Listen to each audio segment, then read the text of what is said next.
ابھی مرید کے میں گیا، یہ 1 ہفتے پہلے کی بات ہے، تو منہاجیوں نے فرقہ منہاجیہ جانتے ہیں، 7 درخواستیں تھانے میں دے دی، اور وہاں پر کوئی 100 مولوی رلا بنا کے جاتا رہا،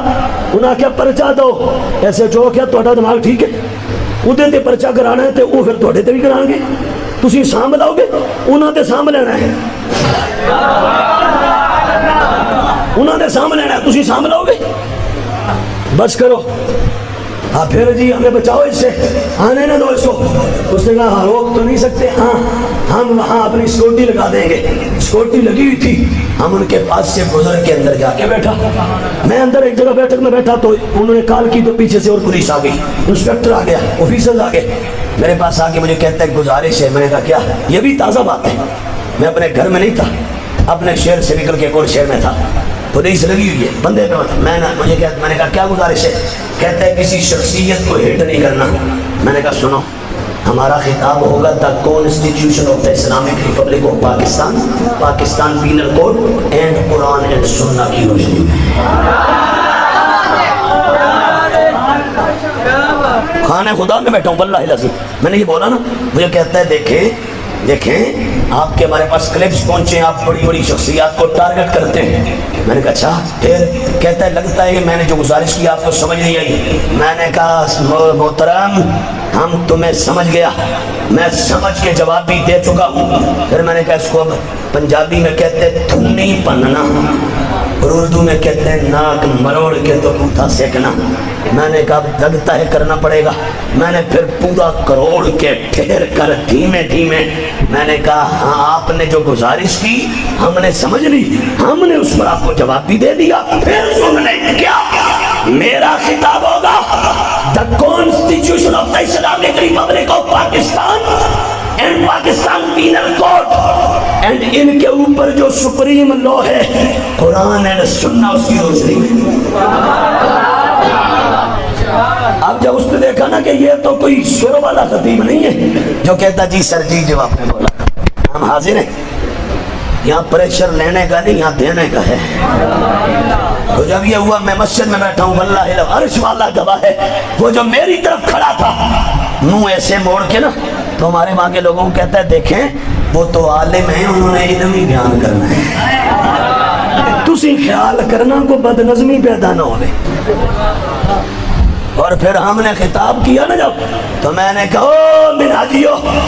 اور میں نے تمہارے گرو کو غوث پاک کی کتاب سے الٹا کیا تھا، تم میری دلیل کا توڑ کرتے نا،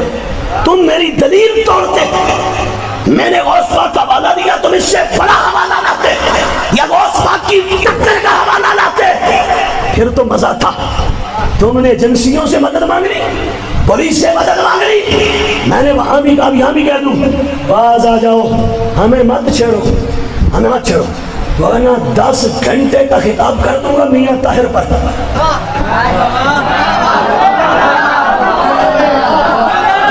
نہیں جو جنا بیٹھا ہے وہ بولے جو جنا بیٹھا ہے، سمجھاؤ گے؟ ہاں بالکل، ہم نے اوپر سے نیچے تک پورا فرقہ منہاجیہ چھان مارا ہے، باز آ جاؤ ورنہ پھر ہم 10 گھنٹے لگا دیں گے اوپر نیچے بیٹھ کے، جس دن میں نے لگا دی ہے قیامت تک میاں طاہر کی ذریت پھر جواب نہیں دے سکے گی، ہاں یہ میں بتا دوں یہ میرا الارم ہے تمہارے لیے، میری دلیل کا توڑ کرو، تم نے سنی عقیدے پر ڈاکہ مارا، طاہر القادری نے کیوں کہا صدیق اکبر وہ پہلے نمبر پر تھے پر سیاسی خلیفہ تھے، کیوں انکار کیا صدیق کی ولایت کا، میں طاہر القادری کو الٹا کر دوں گا،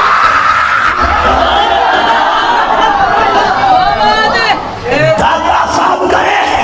غوث پاک کہیں، اعلیٰ حضرت کہیں، پیر مہر علی شاہ کہیں کہ نبیوں کے بعد امتوں میں صدیق سب سے بڑا ولی ہے،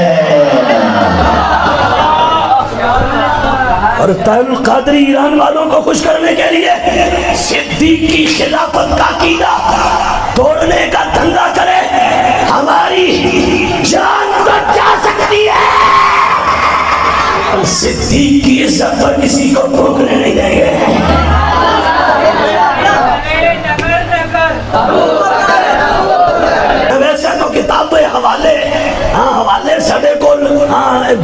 دساں سینکڑا ہاں لائن میں سے لگا کے رکھے ہوئے ہیں۔ اس وقت ہاتھ میں دو کتابیں، ایک ہے امام اعظم کی کتاب یہ، اور یہ ہے غوث اعظم کی۔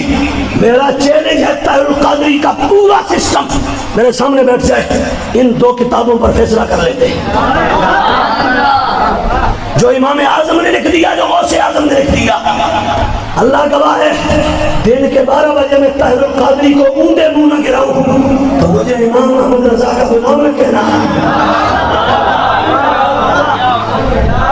ہاں ان کا توڑ کرو، ان کا دلیل کا رد کرو، دلیل کا۔